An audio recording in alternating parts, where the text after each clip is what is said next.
দুরাত্রি হরিদ্বারের বিড়লা ভবনে কাটানোর পর আমরা বেরিয়ে পড়েছিলাম ঋষিকেশের উদ্দেশ্যে।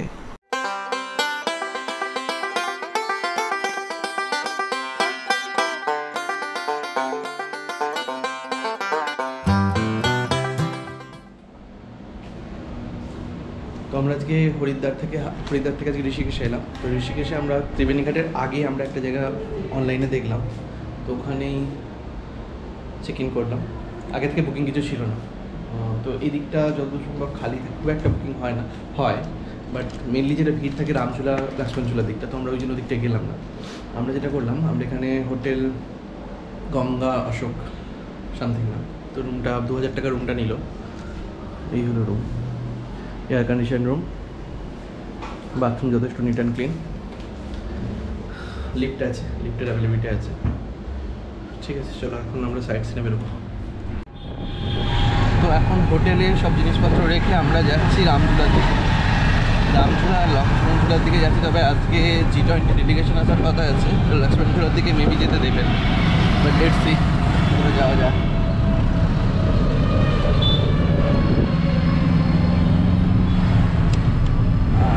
আমরা 100 টাকা এটা রিজার্ভ করেছি টোটোটা, আমাদের ওখান থেকে হোটেল থেকে 100 টাকা নিয়েছে, রামঝুলা বন্ধ যাবে।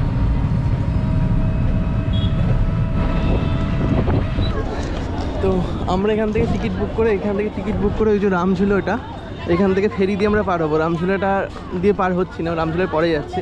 আমাদের 40 টাকা করে ফেরি পার হেড, এতে করে পার হবো। তো আমার মেয়ের গঙ্গায় নৌকা চাপা হয়ে যাবে। এই টিকিট তুলে দিচ্ছি ওদিকে, আরে আমি করে দিচ্ছি,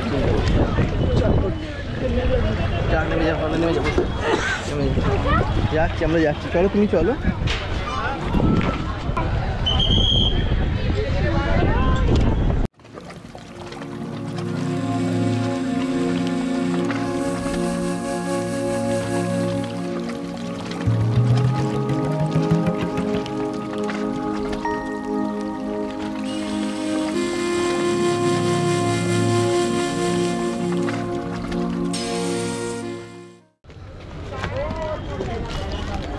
তো ওই হলো রামঝুলা, আর ওপার থেকে এখানে বোটিং 40 রুপিস পার হেড।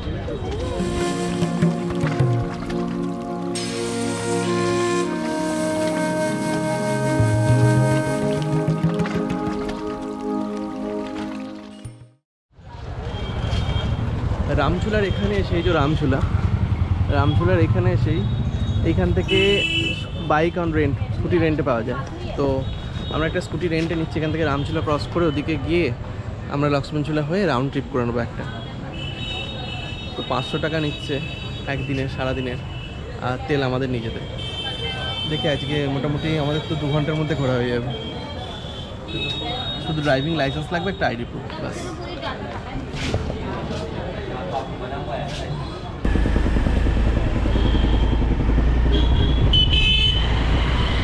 এরপর রামঝুলা ক্রস করে এপারে এসে আমাদের 3 জনের অ্যাডভেঞ্চার রাইড শুরু হলো।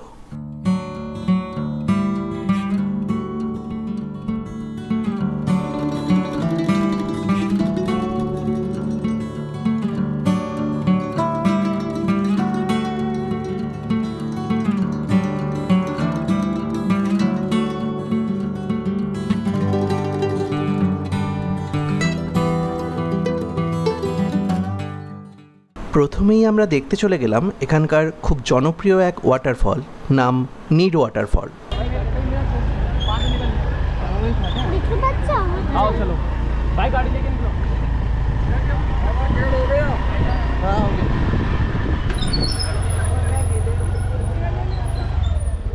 ठीक है, इसको जेब में रहना, आगे चेक हो गया।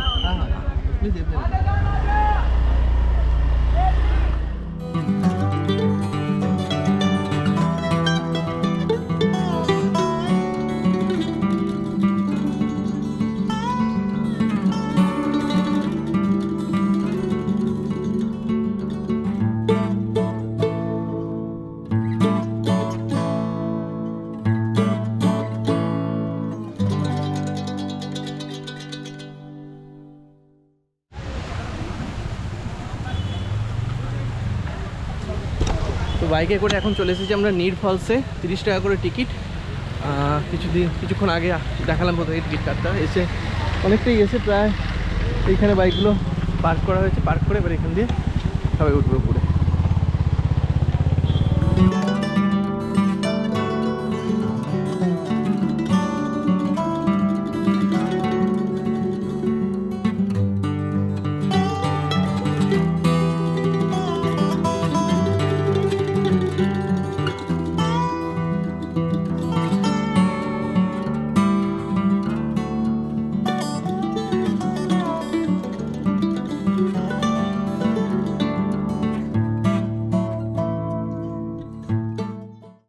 কিন্তু এখানে এসে যা দেখলাম তার জন্য মানসিকভাবে মোটেই প্রস্তুত ছিলাম না।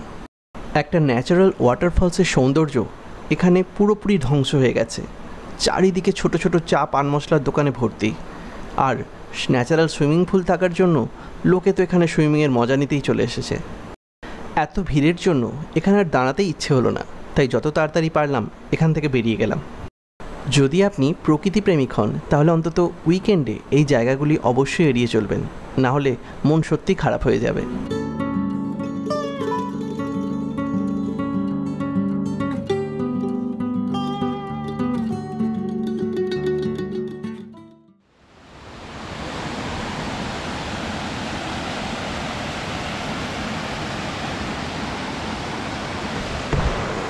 তো গাড়ি রেন্ট করার এই একটা সুবিধা, আমি স্কুটি রেন্ট করে ঘুরছি ঋষিকেশে আজকে।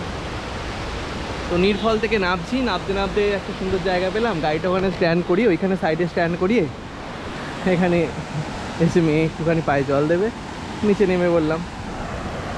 তো রেন্ট গাড়ি করে ঘোরার একটা মজা আছে।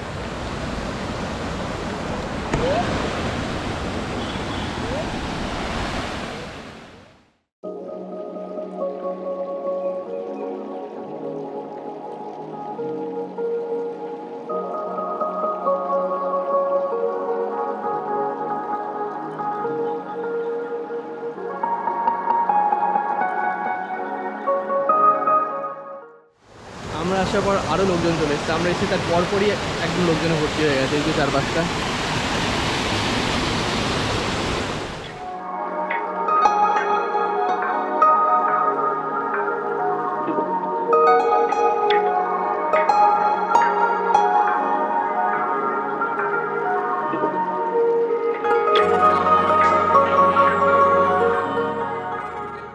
নীর ওয়াটারফলস থেকে বেরিয়ে এবার আমরা যাত্রা শুরু করলাম প্রায় 25 কিলোমিটার দূরে পৌরি গাড়োয়ালে অবস্থিত নীলকণ্ঠ মহাদেব মন্দিরের উদ্দেশ্যে।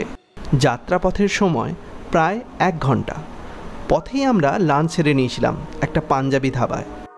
নীলকণ্ঠ ব্রিজ পার করে গঙ্গা নদীর ধার বরাবর নীলকণ্ঠ রোড ধরে যেতে যেতে মনোরম মনোমুগ্ধকর পরিবেশ মনকে তৃপ্তি দেবে।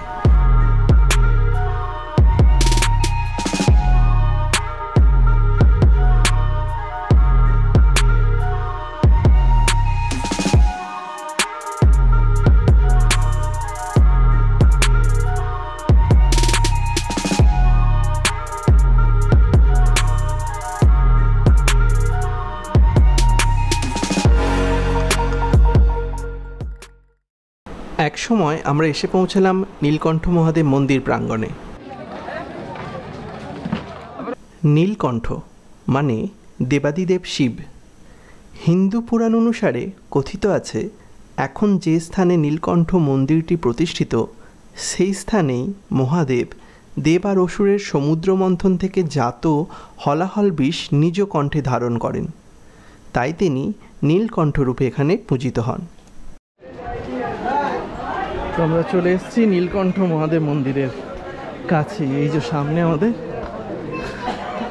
নীলকণ্ঠ মন্দির।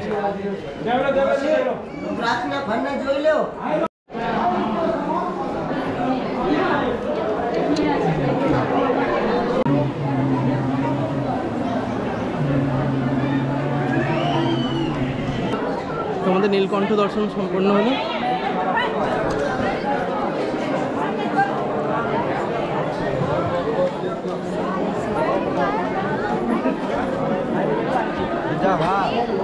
মন্দিরের ভিতর নর্মালি ফটো তুলতে দেয় না, তো ফটো তোলা উচিত নয়। তো ওই যে ওইখান দিয়ে লাইন দেখাচ্ছে, ওদিক দিয়ে লাইন করে করে চলো।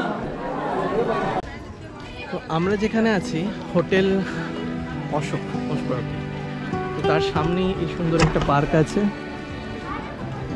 আর এই যে তার সাথে গঙ্গার ঘাট।